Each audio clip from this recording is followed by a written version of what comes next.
listen. I, Aaron, just like many people on Earth, like horror movies. Why? Because I like pain, of course. But I'm not talking about the mental pain or the stress of hearing sounds like this, with a heart attack inducing screaming popping out when you stop watching to check your phone. But rather I'm talking about the pain that comes from the cringe of having to watch 1 hour and a half of people running around from a guy with a freaking butter knife in a place where seemingly everyone has the same IQ, visual prowess, and attention span of a WWE referee. Dude, I was watching Terrifier the other day as I waited, because when I actually wrote this script, I was waiting for the third movie to come out, and it baffled me how people would spend 20 minutes running or trying to open a locked door instead of just, I don't know, grabbing a freaking pan from the kitchen and turning the stupid clown's face into a waffle. I know I'm not the sharpest or fastest or strongest, but mate, I promise you that if you put me in the situation I'm going to talk about today, I am going to make those movie villains be terrified of me. You leave me 5 minutes with Ghostface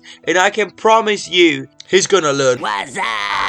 Okay, let's first talk about Chucky, because we all know this demon baby doll who has the size of Moxie Bogues and the personality of Trevor Phillips. I know this movie's old, but I remember that ever since I watched it as a kid, he was honestly one of those villains that I can be 100% confident I can take in a fight. I don't care that he's supposedly a possessed doll with demonic powers and regeneration or whatever, because dude, just look at him. I have seen more threatening things in the back aisles at Spencer's. The reality is that I can't take a villain seriously if he's smaller than my cat. How are there people who are actually scared of this thing? Have you ever heard of something called kicking? I see the red-headed piece of recycled garbage plastic on my bed, and I promise you, I'm kicking it until my legs go numb. Bro, at my height, which I mentioned in another video that you should probably watch and subscribe while you're at it, I can curb stomp Chucky's neck like I'm Seth Rollins with barely any effort. There is absolutely no reason for people to be scared of this deformed baby, besides the fact that the plot requires it. Okay, so I went on Wikipedia to read if he has any special powers or something, like I, a regular human 10 times his size, wouldn't have, and it only said voodoo magic.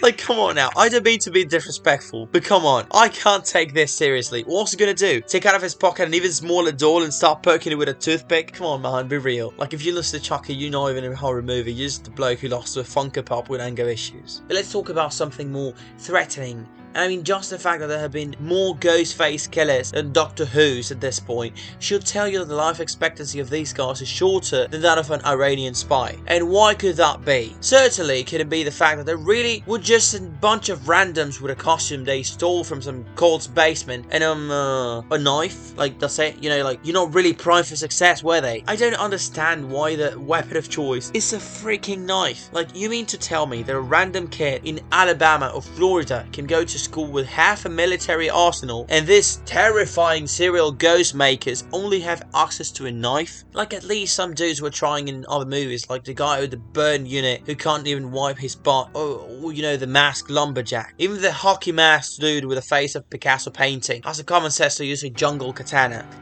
At this point, I would be more scared if a guy shows up threatening me with a spoon, but not a knife. That stock went down faster than the price of the monkey PNGs. And in the clever words of wide receiver Chris Rock, if 100 people ever got stabbed at the same time, in the same place, by the same person, you know what that would mean? 97 people deserve to die. And I unfortunately could not agree more. Anyone ever die in a horror movie because of stab wounds when they know very well that there is only one dude with a costume you can step on and make him slip that is only armed with a knife, and you still lose? Good riddance, mate. Like, I'm glad you got your passport stamped with a heavenly visa. You deserve to go. Terrifier. Okay, this is the one originally made me want to write this script, because there is absolutely no way this clown wouldn't get caught in the first 20 minutes of the movie. Look at this moron. Mate, I don't care if it's Halloween or dress as your favorite cereal on Live Day or whatever. American stupidity can lead to a guy dressing up like this. But if I see a guy in a clown costume in the middle of the night who has apparently followed me for 5 streets, you can be certain I'm gonna make Usain Bolt look like he was shifting on soul sand. I'm skedaddling out of there so fast, I'm probably gonna travel back in time. I'll have you know, I am no coward. I I don't go sneaky beaky like. I am the first one rushing in when I play Counter-Strike with my friends,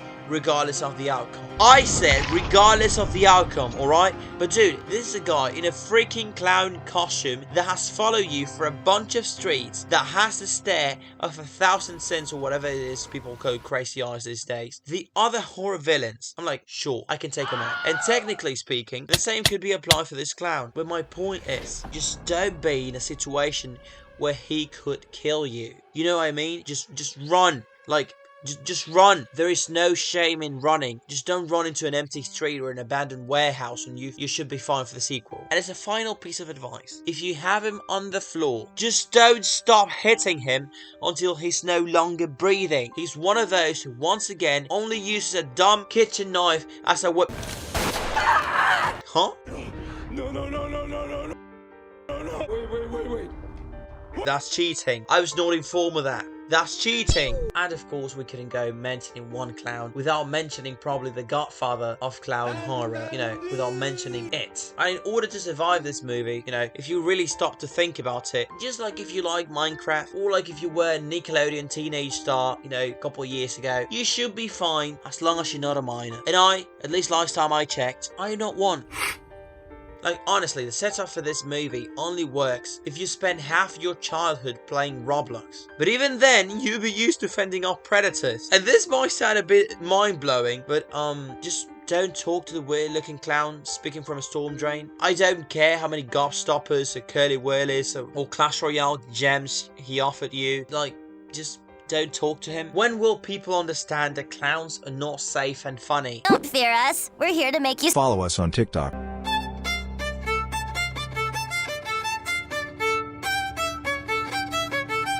To this day, I still think Ronald McDonald looks like a cult leader. And this Stephen King clown, you know, the original one, not the one that looks like KSI with makeup, Think of it, everybody knows. had me panicking every time I walked down the street in the rain. I couldn't even go to the bathroom to take a 2016 Pennywise in peace, in fear of, you know, that clown biting my butt with his 400 British looking teeth. But now, I live in America, baby, land of the free, which means that if I see the old Pennywise, all I have to do is be fast enough to run to the Walmart and buy a tool to execute my Second Amendment rights, you know, also known as RPG. Freedom, baby, freedom, that's what I'm talking about. What you know about chocolate milk, dog? Whoever made up chocolate milk should be awarded a medal, dude. And the solution, pretty easy, just don't live in New York. Like, that's about the worst server you can choose for this game. Me personally, I believe I'll be fine in that world because all the noisy people are going to be, you know, going to be gone. So, yeah, as long as I don't find myself playing Counter-Strike with a bunch of metapods, I should be under absolutely no risk of becoming monster dinner. So, I'm good. We have to take a turn from monster to something a bit more, how do I say this? Religious, you know, something more sacred, say, which is The Nun. You remember the movie about this crazy old woman who hid the /kill command, whatever, and this is the movie about this old lady. And if you want to survive that, I mean, it's actually pretty easy because you're telling me that there's a place where a bunch of creepy nuns and a crazy possessed one live, and everyone is in fear of it. That exists. That's your premise. That's your plot. Are you sure, bro? This is 2024, mate. You post the address to that place on Reddit, and even the satanic nuns will be praying to God and washing themselves with holy water the moment they see one of those famous basement dwellers. You'll never again see demons running faster than those fleeing from the smell of Cheeto fingers and BO. And, you know, to close out the video, I chose this movie, Don't Breathe, because honestly, out of all the supernatural monsters and people and stuff we talked about, surviving an NBA referee, aka a blind man, should not be too hard, right? I mean, technically speaking, it shouldn't. I remember that out of the 3 morons that made it into the house, one of them survived. Maybe not in the way you would want, but she did. So the probability technically isn't 0. But honestly speaking, the reason those morons lost is because they just were not mentally ready to increase their KD ratio. Because granted, normally you wouldn't want to do harm to someone who's blind. Cody is blind and autistic.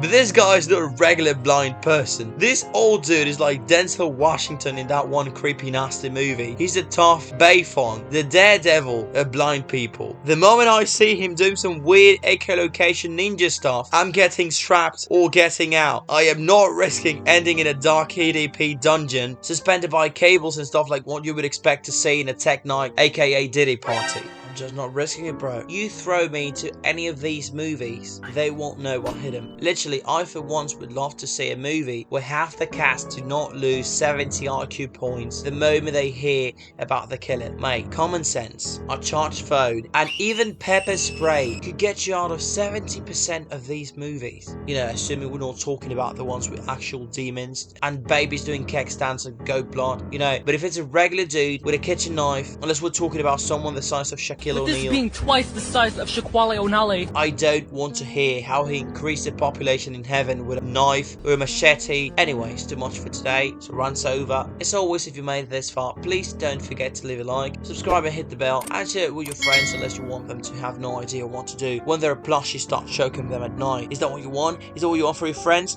You want them to die, right? You are evil. You are evil. As always, be good to your families, drink some water, and touch some grass every now and then. That's it. God bless you.